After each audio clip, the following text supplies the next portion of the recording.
بسم الله الرحمن الرحيم. السلام عليكم ورحمة الله وبركاته. إن الحمد لله نحمده ونستعينه ونستغفره ونعوذ بالله من شرور أنفسنا ومن سيئات أعمالنا. من يهده الله فلا مضل له ومن يضلله فلا هادي له. حضرین کرام، یہ درس نمبر 2368 ہے اور آج سورۃ التکاثر مکیہ کی تلاوت اور تشریح کی جائے گی۔ اعوذ باللہ من الشیطان الرجیم، بسم اللہ الرحمن الرحیم۔ الہاکم التکاثر حتی زرتم المقابر کلا سوف تعلمون ثم کلا سوف تعلمون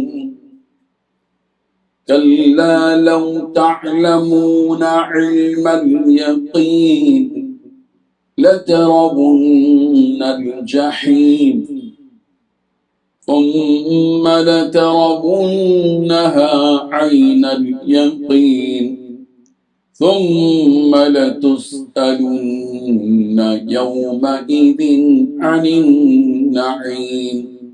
صدق اللہ العظیم۔ لفظی ترجمہ یوں ہے، الہاکم التکاثر، تمہیں غافل کر دیا باہم کثرت کی خواہش نے، حتی زرتم المقابر، یہاں تک کہ تم جا پہنچے قبرستانوں، کلا ہرگز نہیں، سوف تعلمون، عن قریب تم جان لوگے، ثم کلا، پھر ہرگز نہیں، سوف تعلمون، عن قریب تم جان لوگے، کلا لو تعلمون، یقیناً اگر تم جان لو، علم الیقین، جاننا یقین کا، لترون الجحیم، تو تم ضرور دیکھو گے دوزخ کو، ثم لترونہا، پھر تم ضرور دیکھو گے اسے، عین الیقین، یقین کی آنکھ سے، ثم لتسألن، پھر تم ضرور سوال کیے جاؤ گے، یومئذ، اس دن، عن النعیم، نعمتوں کی بابت۔ ترجمہ یوں ہے، تم کو بہت سی طلب نے غافل کر دیا، یہاں تک کہ تم نے خبریں جا دیکھی، دیکھو تمہیں عن قریب معلوم ہو جائے گا، پھر دیکھو تمہیں عن قریب معلوم ہو جائے گا، دیکھو اگر تم جانتے یعنی علم الیقین رکھتے تو غفلت نہ کرتے، تم ضرور دوزخ کو دیکھو گے، پھر اس کو ایسا دیکھو گے کہ عین الیقین آ جائے گا، پھر اس روز تم سے شکر نعمت کے بارے میں پرسش ہوگی۔ ان 8 آیتوں میں 8 باتیں بیان کی گئی ہیں۔ پہلی بات، ایک دوسرے سے بڑھ چڑھ کر دنیا حاصل کرنے کی ہوس نے تمہیں غفلت میں ڈال رکھا ہے۔ دوسری بات، یہ غفلت تم پر اس وقت تک طاری رہے گی جب تک کہ تم قبرستانوں میں پہنچ جاؤ۔ تیسری بات، ایسا ہرگز نہیں کرنا چاہیے، عن قریب تمہیں سب کچھ پتا چل جائے گا۔ چوتھی بات، پھر سے سن لو، تمہیں ایسا ہرگز نہیں کرنا چاہیے، عن قریب تمہیں سب پتا چل جائے گا۔ پانچویں بات، ہرگز نہیں، اگر تم یقینی علم کے ساتھ یہ بات جانتے ہوتے تو ایسا نہ کرتے۔ چھٹی بات، یقین جانو تم لوگ دوزخ کو ضرور دیکھو گے۔ ساتویں بات، پھر یقین جانو تم لوگ دوزخ کو ضرور دیکھو گے۔ آٹھویں بات، پھر اس دن تم سے نعمتوں کے بارے میں پوچھا جائے گا۔ بزرگان محترم، یہاں انسانوں سے یہ بات بتائی جا رہی ہے کہ مال کی حرص، دنیا حاصل کرنے کی حرص نے تمہیں آخرت اور اس کے انجام سے غافل کر رکھا ہے۔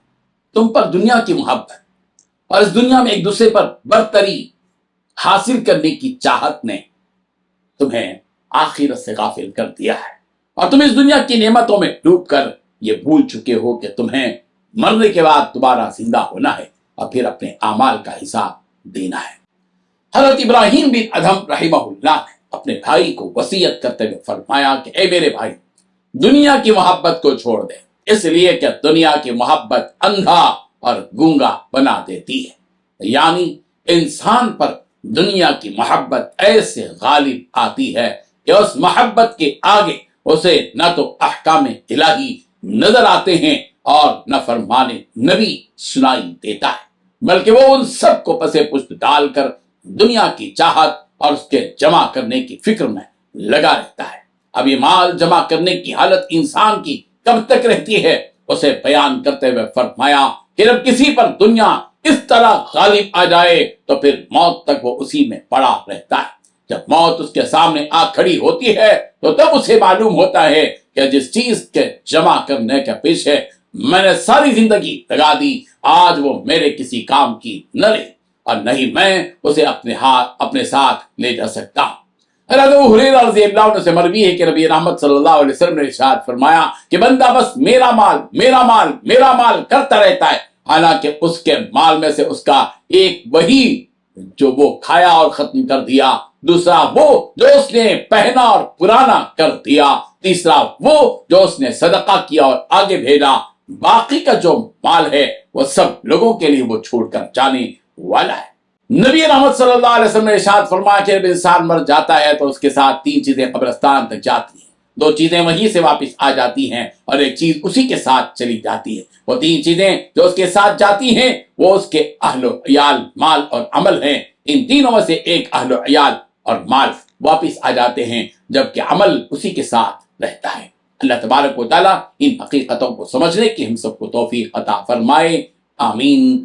وآخر دعوانا ان الحمد للہ رب العالمین۔ ڈیلی درس قرآن کو سبسکرائب کیجئے، اپنے تاثرات اور مشورے ارسال کیجئے اور اپنے متعلقین کا گروپ بنا کر انہیں روزانہ درس قرآن بھیجئے اور اجر و ثواب پائیے۔ جزاکم اللہ خیر۔